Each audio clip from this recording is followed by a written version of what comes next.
Hello students, welcome back to my YouTube channel education hub Govind Prajapati. प्यारे विद्यार्थियों, आज के इस वीडियो में हम कक्षा 8 के विद्यार्थियों के लिए संस्कृत विषय का मॉडल प्रश्न पत्र लेकर आए हैं। इस मॉडल प्रश्न पत्र को माध्यमिक शिक्षा बोर्ड ने जारी किया है और हम इसे यहाँ पर सरल करेंगे। विद्यार्थियों, आपको तो मालूम ही है, आपके मन में एक बहुत ही खुशी की लहर जो है वह हिलोरे ले रही है। और कौन सी लहर मालूम है ना आपको? हाँ, आपको मालूम है बिल्कुल। वो लहर कौन सी है? परीक्षा रूपी युद्ध की भावभीनी विदाई आप करने वाले हैं। जी हाँ, आपके संस्कृत के प्रश्न पत्र के साथ ही आपकी बोर्ड परीक्षा संपन्न हो जाएगी। तो इस संस्कृत के पेपर की शानदार जानदार तैयारी आपकी होनी चाहिए और जोश और उमंग के साथ आप अपना प्रश्न पत्र दीजिए ताकि आपका प्रश्न पत्र बहुत ही अच्छा हो। और कहते हैं कि अंत भला तो सब भला, इसलिए यह संस्कृत का पेपर आपका बहुत अच्छा होना बेहद आवश्यक है, आपके लिए बेहद ही जरूरी है। शुरू करते हैं विद्यार्थियों आज का ये वीडियो। प्रश्न पत्र आपका 80 पूर्णांक होगा और समय आपको मिलेगा 2 घंटे 30 मिनट, यानी 2.5 घंटे का आपका यह प्रश्न पत्र जो वो होगा। आपके प्रश्न पत्र का जो पहला क्वेश्चन है वह वस्तुनिष्ठ प्रकार का है और इसके अंदर आपको 15 प्रश्न पूछे जाएंगे। प्रत्येक प्रश्न 1 अंक का होगा। इस प्रकार आपके पहला जो प्रश्न है कंप्लीटली कितने अंकों का हो गया? 15 अंकों का हो गया। इसके अंदर हम यहाँ पर पहला क्वेश्चन ले रहे हैं, धूमशिखा किम जनयति। यहाँ पर ये धूमशिखा गलत प्रिंट है, यहाँ पर होगा मधुमशिखा, है ना। मधुमशिखा किम जनयति, मधुमक्खी क्या बनाती है? माधुर्यम ऑप्शन आपका सही होगा, यानी आपका ब्रैकेट में आप क्या लिखोगे? A option. आपको ब्रैकेट में सही ऑप्शन लिखना है, क्या होगा? ए आपको ब्रैकेट में लिखना है। सेकंड क्वेश्चन दे रखा है सदैव कुत्र निदेहि चरणम, तो इसका जो राइट आंसर आपके होगा ऑप्शन ब होगा, पुरतः है। ऑप्शन ब आपको ब्रैकेट में यहाँ पर सही ऑप्शन लिखना है। नेक्स्ट तीसरा क्वेश्चन हम लेते हैं, गृहम शून्यम सुताम बिना इति पाठस्य क्रमः क, यानी ये जो पाठ आपकी पाठ्य पुस्तक है और आपकी विषय सूची जो है उसमें ये पाठ कितने नंबर क्रम का है? आपकी किताब में कौन सा पाठ है ये? तो राइट ऑप्शन आपकी होगा षष्ठ, यानी ऑप्शन स आपका सही होगा, यानी ये आपकी पाठ्य पुस्तक में छठा पाठ है, यानी 6 नंबर पाठ ये है। तो आपको ऑप्शन में क्या लिखना है? राइट ऑप्शन आपका षष्ठ होगा, राइट ऑप्शन आप स लिख दोगे। नेक्स्ट 4 नंबर क्वेश्चन, उसमें दे रखा है शालिनी ग्रीष्मावकाशे कुत्र आगच्छति, तो इसका राइट ऑप्शन आपके होगा पितृगृहम, पितृगृहम। तो आपको ब्रैकेट में क्या लिखना होगा? ऑप्शन ए जो है वो राइट ऑप्शन होगा, आपको ब्रैकेट में ए लिखना है। नेक्स्ट 5वां क्वेश्चन, उसमें दे रखा है गुणा गुणगेषु भवन्ति, तो इसका राइट ऑप्शन विद्यार्थियों होगा गुणः, तो ऑप्शन ए आपका सही है, आपको ब्रैकेट में क्या लिखना है? ऑप्शन ए जो है वो लिखना है। नेक्स्ट क्वेश्चन 6 नंबर, उसमें आपको दे रखा है लुब्धस्य नश्यति, लोभ किसको नष्ट कर देता है ना। लोभ किसे नष्ट करता है? इसको करता है लोभ तो नष्ट, हाँ तो यस है। तो आपका ऑप्शन ब जो है वो राइट होगा, यस है। ऑप्शन ब आपको यहाँ पर ब्रैकेट में लिखना है। नेक्स्ट क्वेश्चन है गुहायाः स्वामी आसीत, तो इसका राइट ऑप्शन आपके हो गया ऑप्शन स, दधिपुच्छ श्रृंगालय है, दधिपुच्छ श्रृंगालय है, ये इसका राइट आंसर है। तो आपको ब्रैकेट में क्या लिखना होगा? ऑप्शन स आपको लिखना होगा। ये आपके दूसरे पार्ट से लिया गया है। नेक्स्ट क्वेश्चन हमारे पास में गज परिमाणम धार्यति, गज परिमाणम धार्यति, तो इसका राइट ऑप्शन आपके पास होगा गजधर है, गजधर है। तो आपको ब्रैकेट में क्या लिखना होगा? ऑप्शन ब, राइट ऑप्शन आपका है ऑप्शन ब। नेक्स्ट 9वां क्वेश्चन, उसमें दे रहा है पीब धातु लट्लकार प्रथम पुरुषकार एक वचनम अस्ति, यानी पीब जो धातु है उसका लट्लकार प्रथम पुरुष एक वचन आपको लिखना है, वो क्या होगा? तो आपका राइट ऑप्शन है पीबती, ऑप्शन ए पीबती। आपको यहाँ पर ये ऑप्शन ए जो है लिखना है ब्रैकेट के अंदर। नेक्स्ट 10वां क्वेश्चन, उसमें दे रखा है गत्वा पदे प्रत्यय अस्ति, यानी गत्वा जो पद है उसमें प्रत्यय क्या है? तो आपका राइट ऑप्शन होगा ऑप्शन ए कत्वा, ऑप्शन ए कत्वा आपका राइट ऑप्शन होगा। तो आप ब्रैकेट में क्या लिख दोगे? ऑप्शन ए लिखना है। नेक्स्ट 11वां जो क्वेश्चन है वो हमारे पास में है विद्यालय है इति पदे संधि अस्ति, विद्यालय पदे की आपको क्या करनी है? संधि करनी है। तो ऑप्शन राइट तो होगा आपके ऑप्शन से होगा विद्या प्लस आलय है, विद्या प्लस आलय है, ऑप्शन राइट आपका है से, वो ब्रैकेट के अंदर आपको लिखना है। 12वां जो क्वेश्चन है उसमें दे रखा धनम ददातु भिक्षुक पदस्य चतुर्थी प्रयुज्य, है ना। तो इसका जो सही आंसर है, सही ऑप्शन वो होगा ऑप्शन ब, भिक्षुकेभ्य, भिक्षुकेभ्य इसका राइट आंसर है। आपको ब्रैकेट में क्या लिखना है? ऑप्शन ब भरना है। नेक्स्ट 12वां जो क्वेश्चन है उसमें दे रखा पठती पदे लकार है अस्ति, यानी पठती में लकार आपको बताना है कौन सा लकार है ये। तो आपका राइट ऑप्शन है ऑप्शन ए लट लकार, ऑप्शन ए आपको लिखना है लट लकार। नेक्स्ट 15वां जो क्वेश्चन है उसमें हमारे सामने जो क्वेश्चन है वो है उपकार है इति पदे कह उपसर्ग, तो यहाँ पर आपका उपसर्ग बताना है, उपकार में उपसर्ग। तो राइट ऑप्शन आपका होगा ऑप्शन ब उप, इसके अंदर उप उपसर्ग है, ठीक है ना। तो आपको ब्रैकेट में क्या लिखना होगा? ऑप्शन ब लिखना है। इसके पश्चात 15 क्वेश्चन में आपको संख्या दे रखी है, संख्या है 61, है ना। 61 इति अंक है कृते शब्द लिखत, तो यहाँ पर राइट ऑप्शन आपका होगा ऑप्शन 61 ही, 61 ही राइट ऑप्शन आपका ये है, ऑप्शन द आपको ब्रैकेट के अंदर लिखना है।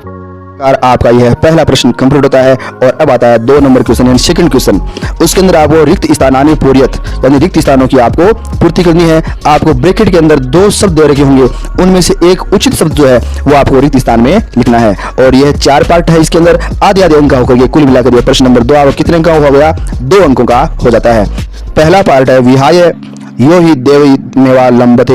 आपको रिक्त स्थान में क्या लिखना होगा? इसका राइट जो ऑप्शन आपके होगा वो आपको लिखना है। ब्रैकेट में देखो 2 वर्ड दे रखे हैं, आधा वेव पौरुष, है ना, तो आपको इसमें लिखना है पौरुषम, है ना, जो ब्रैकेट में दे रहा है पौरुषम, वो आपको यहाँ पर पहले जो रिक्त स्थान दे रखा है उसमें आएगा। सेकंड जो आपको दे रखा है शुरुआत में रिक्त स्थान दे दिया और उसके पश्चात दे रखा है तस्य मूर्धन्य तिष्ठन्ति वायसाः, तो आप इसमें क्या लिखना होगा? प्रासाद सिंहवत, प्रासाद सिंहवत, ये आपका सही जो आंसर है वो यहाँ पर आपको लिखना है। नेक्स्ट 3 नंबर जो आपको दे रखा है वो दे रखा है समुद्र मासाध्य, रिक्त स्थान दे दिया, तो इसके अंदर आपका राइट जो ऑप्शन होगा वो होगा भवन्त्यपेयाः, भवन्त्यपेयाः, ये आपका राइट आंसर यहाँ पर होगा। नेक्स्ट 4 नंबर है, उसमें आपका शुरुआत वाला जो शब्द है ना, फर्स्ट शब्द चत्वारी, ये आपको लिखना है। चत्वारी तस्य वर्धन्ते आयुर्विद्या यशोबलम, चत्वारी तस्य वर्धन्ते आयुर्विद्या यशोबलम, ये आपका चत्वारी शब्द है वो यहाँ पर ब्रैकेट में राइट होगा। नेक्स्ट 3 नंबर क्वेश्चन है, उसमें हमें दे रखा है अधोलिखित पदयोः संधि कृत्वा लिखत, यानी आपको इसके अंदर संधि करनी है, संधि करके शब्द आपको यहाँ पर बनाना है। ये आपके 2 क्वेश्चन मिलेंगे प्रश्न नंबर 3 में, प्रत्येक 1 अंक का होगा और इस प्रकार आपका कुल मिलाकर यह प्रश्न नंबर 3 जो है वो 2 अंक का होता है। आपका फर्स्ट क्वेश्चन है, उसमें दे रखा क्रय है प्लस अर्थम, क्रय प्लस अर्थम, तो आपका संधि बना करके आप लिखोगे नया शब्द, तो आपकी होगा क्रयार्थम, क्रयार्थम, ठीक है। नेक्स्ट सेकंड जो क्वेश्चन है उसमें आप उपचार प्लस अर्थम, तो संधि से आपका शब्द नया हो गया, वो हो गया उपचारार्थम, उपचारार्थम, ये आपको यहाँ पर लिखना है। नेक्स्ट जो 4 नंबर क्वेश्चन है उसमें आपको ब्रैकेट के अंदर देखिए शब्द दे रखा है, उचित शब्द का आपको यहाँ पर यूज करना है। प्रश्न नंबर 4 में भी आपके 2 पार्ट हैं, प्रत्येक 1 अंक का होगा और इस प्रकार आपका प्रश्न संख्या 4 जो है वो 2 अंकों का होता है। आपको पहला जो क्वेश्चन है उसमें देखो रिक्त स्थान दे रखा है ना, हाँ, आपको यहाँ पर क्या करना? उचित शब्द देखो यथा, यथा राजा तथा प्रजा, यथा राजा तथा प्रजा, आपको रिक्त स्थान में यथा लिखना है।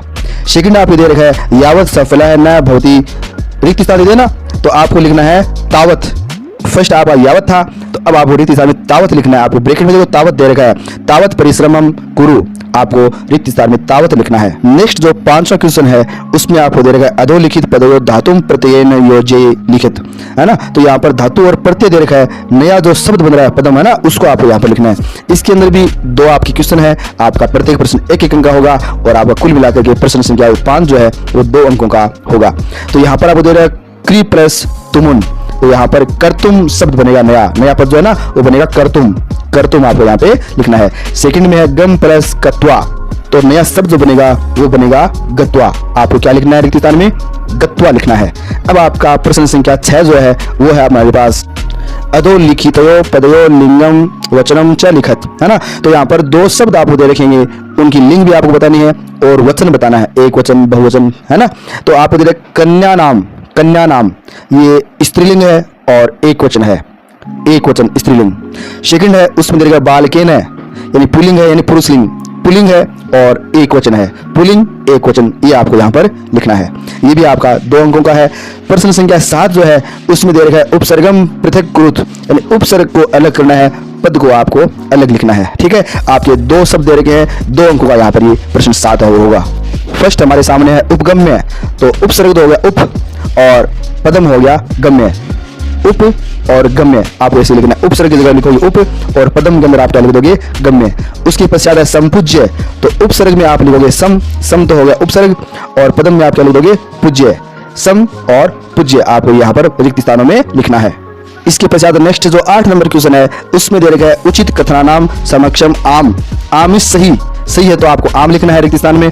अनुचित कथनानाम समक्षम न, न मतलब नहीं, न इति लिखत, तो आपको या तो आम लिखना है रिक्त स्थान में या फिर न लिखना है। तो इसका जो फर्स्ट पार्ट है उसमें दे रखा है निज निकेतनम गिरी शिखरे अस्ति, तो यहाँ पर ये जो बात है वो सत्य है, आपको यहाँ पर क्या लिखना होगा? आम लिखना है। ये संख्या पार्ट संख्या 4 से लिए गए हैं, आपको आम लिखना है रिक्त स्थान में। इसके पश्चात सेकंड जो क्वेश्चन है उसमें दे रखा है गमनम सुकरम अस्ति, यहाँ पर ये बात सत्य नहीं है, असत्य है, तो आपको रिक्त स्थान में क्या लिखना होगा? न लिखना है, न। नेक्स्ट है सदैव अग्रे एवं चलनियम, तो यहाँ पर ये बात भी सत्य है, आपको रिक्त स्थान में आम लिखना, ब्रैकेट बना हुआ ना उसमें लिखना है आम, यानी सत्य है। इसी प्रकार नेक्स्ट है पूर्णतः निदेहि चरणम, ये बात भी सत्य है, आपको यहाँ पर ये आम लिखना, यानी बात सही है। ये चारों जो पार्ट थे ना आपके प्रश्न संख्या 8, वो पार्ट संख्या 4 से लिए गए हैं। इसके पश्चात हम बात करते हैं प्रश्न संख्या 9 की। प्रश्न संख्या 9 है सुमेलनम कुरुत, यानी यहाँ पर आपको जो शब्द दे रखे हैं 6 आपके यहाँ पर पार्ट दे रखे हैं और 6 को सुमेलित करना है। स्तंभ ए और स्तंभ बी हो गया ना, यहाँ पर पार्ट ए और पार्ट बी। इस साइड में फर्स्ट सेकंड थर्ड ये रोमन अंक लिखे हुए ना, और राइट साइड जो स्तंभ ब है उसमें क ख ग घ ढ च ऐसे दे रखे हैं। तो आपको यहाँ पर देखो फर्स्ट दे रखा है पूर्णतः है, तो यहाँ पर इसको आप सुमेलित किसी करोगे, ग देगा ना पृष्ठतः है, पृष्ठतः पूर्णतः है, इसमें पृष्ठतः है, इससे आप सुमेलित कर दोगे। इस प्रकार आप लाइन खींच दोगे, यानी इस साइड से इस साइड की ओर इस प्रकार आपको लाइन ड्रा वो करनी है। इसी प्रकार सेकंड जो पार्ट है उसमें दे रखा जही ही भीतिम, तो इसको आप किसी मिलाओगे, च ऑप्शन दे रखा है भज भज शक्तिम, भज भज शक्तिम, इससे आप इसे मिला दोगे। नेक्स्ट 3 नंबर है स्वकीयम, तो इसको आप किसी मिलाओगे, इसको आप मिला दोगे घ से परकीयम, स्वकीयम परकीयम, इससे आप इसे मिला दोगे। इसके पश्चात नेक्स्ट 4 नंबर है भीति ही, 4 नंबर है ना, उसको आप ड से मिलाओगे साहस है, साहस है, इससे आप इसे मिला दोगे ड से।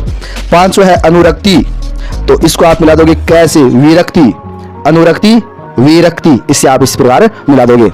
नेक्स्ट 6 नंबर है उसमें दे रहा है गमनम, तो आपको इसे किससे मिलाओगे, ख से मिलाना है, आगमनम, गमनम आगमनम, ख से आप इसे मिला दोगे। बड़ा ही आसान है ये प्रश्न और आपके पूरे अंक आपको इस प्रश्न के अंदर मिलेंगे।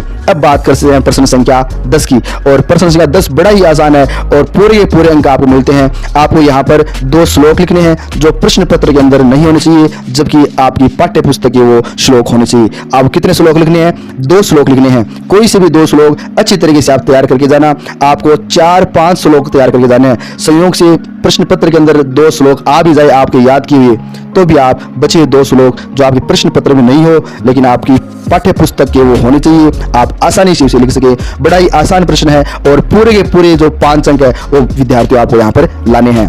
तो प्यारे विद्यार्थियों, आपको आज का यह वीडियो कैसा लगा? यदि आपको यह वीडियो पसंद आया है तो प्लीज एक लाइक का बटन जरूर दबाइएगा और कमेंट करके बताइए।